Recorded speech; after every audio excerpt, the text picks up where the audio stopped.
অন্যের উপর জুলুম করবেন না। বিএনপি কোন চাঁদাবাজের দায় দায়িত্ব গ্রহণ করবে না। আপনারা কেউ সুযোগ সন্ধানী হওয়ার চেষ্টা করবেন না। একটা বিষয় আমরা প্রতিজ্ঞাবদ্ধ হতে চাই মানুষের কাছে, আওয়ামী লীগ যা করে গেছে বিএনপি তা করবে না। আওয়ামী লীগ যে জুলুম নির্যাতন করেছে, আওয়ামী লীগ মানুষের ব্যবসা কেড়ে নিয়েছে, আওয়ামী লীগ মানুষের জমি দখল করেছে, আওয়ামী লীগ মানুষের কাছ থেকে চাঁদাবাজি করেছে, আওয়ামী লীগ গরিবের পেটে লাথি মেরেছে, বিএনপি তা করবে না। আওয়ামী লীগ বাংলাদেশে যা করে গেছে এটাই হচ্ছে আমাদের নেতা দেশ নায়ক তারেক রহমানের বার্তা আপনাদের প্রতি। আপনাদের প্রতি আহ্বান জানাই, ঐক্যবদ্ধ থাকবেন। দেখেন, একটা পরিবারে একজন সন্তান যদি ভালো একটা ব্যবসা করে বা ভালো একটা চাকরি পায়, পরিবারের সবাই খুব খুশি হয়। প্রথম যেদিন অফিসে যায় দেখা যায় মা হয়তো খাওয়াই দিতেছে, বোনটা এসে মাথা আশ্রয় দিতেছে, বাবা এসে গাড়িতে উঠাই দিতেছে। কাজে একটা পরিবারে কোন সন্তান যদি সামনে আগায় যায় তখন পরিবারের সবার দায়িত্ব হয় তাকে আরো সামনের দিকে আগায় দেওয়া। আমি আপনাদের সন্তান, আমি আপনাদের সন্তান, আমি আপনাদের প্রতি আহ্বান জানাই, যতটুকু এগিয়েছি আপনারা সহযোগিতা করলে আমি আরো আগাতে পারবো।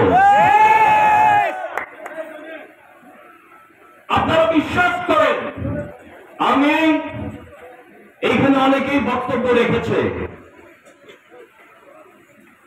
আমি শুনেছি, আমি রাজনীতি করি, আমি ছাত্রদল কেন্দ্রীয় সংসদের যুগ্ম সাধারণ সম্পাদক ছিলাম।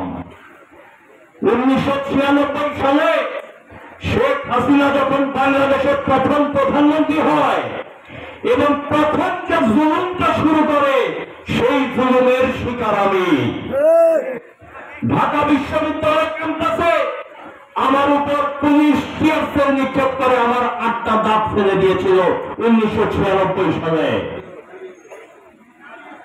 আমি শেখ হাসিনা প্রথম বিশ্ববিদ্যালয়ে যে নির্যাতন শুরু করে আমি সেই নির্যাতনের শিকার।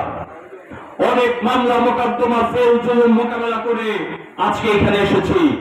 আমি রাজনীতি করি, আমি রাজনীতি করি। দেখেন, রাজনীতিবিদরা রাজনীতি করে, কেউ ডাক্তার, তারা ডাক্তারি করে। ডাক্তারি পেশা একটা সেবামূলক পেশা। ওই পেশায় আপনি যে ডাক্তার সে চেষ্টা করবেন যতদূর পর্যন্ত ওই পেশায় আপনি যাইতে পারেন আপনি যাবেন। একজন ইঞ্জিনিয়ার, ইঞ্জিনিয়ারিং একটা কর্মধারা, আপনি চেষ্টা করবেন ওই লাইনে আপনি যতদূর পর্যন্ত যাইতে পারেন আপনি যাবেন। একজন সরকারি কর্মকর্তা, একজন ব্যবসায়ী, সেই লাইনে আপনি যতদূর যাইতে পারেন আপনারা যাবেন, আপনাদেরকে সকলেই সহযোগিতা করবে। কিন্তু যারা সারা জীবন রাজনীতি করে এসেছে, ছাত্র জীবন থেকে জীবনের ঝুঁকি নিয়ে রাজনীতি করে এসেছে, তারাই রাজনীতি করবে।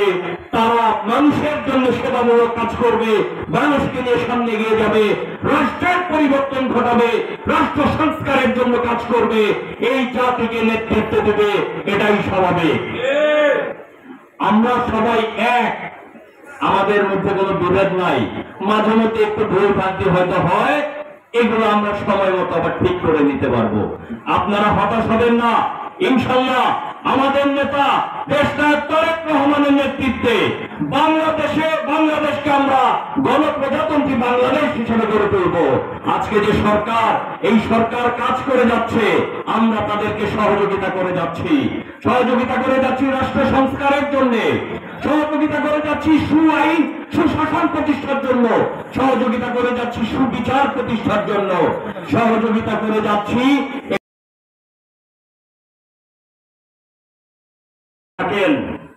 আমার ডানে থাকেন, বামে থাকেন, সামনে থাকেন, পেছনে থাকেন, আপনারা অনেকে আমার সাথে ছবি তুলেন, ফেসবুকে পোস্ট দেন, সব ঠিক আছে।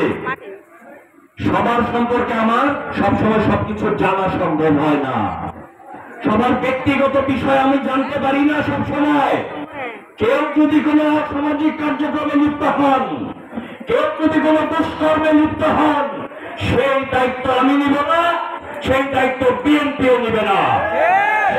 যেই হন না কেন, আমরা কালীহাতিতে একটি সুন্দর কালীহাতি, আগামী দিনে একটি সুশাসনের কালীহাতি প্রতিষ্ঠার জন্য আমাদের নেতা দেশ নায়ক তারেক রহমানের নেতৃত্বে আমরা সর্বাত্মকভাবে ঐক্যবদ্ধভাবে কাজ করব। আমরা সমস্ত ধর্ম মত নির্বিশেষে মুসলমান, আমরা সবাই ঐক্যবদ্ধভাবে বাংলাদেশী হিসাবে শহীদ রাষ্ট্রপতি জিয়া রহমানের সেই বিখ্যাত উক্তি, ব্যক্তির চেয়ে দল বড়, দলের চেয়ে দেশ বড়, দেশের স্বার্থে আমরা যদি শান্তি আর প্রকৃত সৈনিক হই, দেশের স্বার্থে ধর্ম মত আমরা ধর্ম মতের ঊর্ধ্বে উঠে ঐক্যবদ্ধভাবে আমরা একটি গণপ্রজাতন্ত্রী বাংলাদেশ গড়ে তুলব, নাগরিক অধিকার প্রতিষ্ঠা করে ছাড়বো ইনশাল্লাহ। আবার দেখা হবে, আবার কথা হবে। সবাই ভালো থাকবেন। খোদা হাফেজ। বাংলাদেশ জিন্দাবাদ, বাংলাদেশ জাতীয় গণতন্ত্র জিন্দাবাদ, নেতৃত্বে বেগম জিন্দাবাদ, নেতৃত্বে তারেক রহমান জিন্দাবাদ, শহীদ রাষ্ট্রপতি জিয়া রহমান অমর হোক। আন্তরিকতা না থাকে, আমাদের মধ্যে যদি মমত্ববোধ না থাকে, তাহলে কিন্তু আমরা এই অর্জনকে আমরা